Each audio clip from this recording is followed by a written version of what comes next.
Hey guys, it's Kevin Correia of Team Correia Real Estate. Want to go over buying a second home today, guys.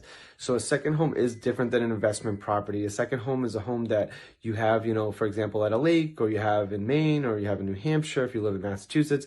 It's a second home somewhere else where you stay, for a month, a year or more.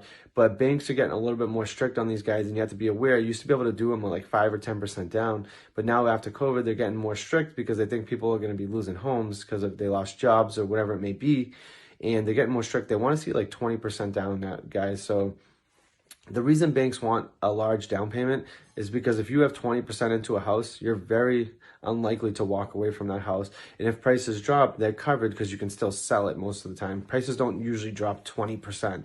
That was unheard of. That happened in '08, but that was because there was a lot of mortgage fraud and millions of people lost their house because they got into mortgages they could not afford. The banks are not letting that happen anymore. They're a lot more strict. They're a lot more careful after '08. And we probably won't see that happen again in our lifetime, which is great because that was terrible what happened.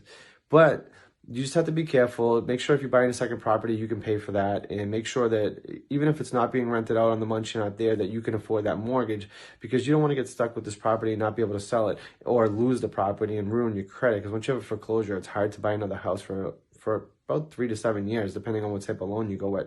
So you don't want to lose this property. Make sure you can Airbnb it. Make sure it's rentable on those weeks you're not there, because you want to be bringing in cash flow on that property when you're not living in it. So just some tips, guys, on a second home. Second homes are different than investment properties. Second home is a home that you do live in partially throughout the year. So hope this helped, guys. Talk to you soon. If you have any questions on this, we'd love to help out. Have a great day.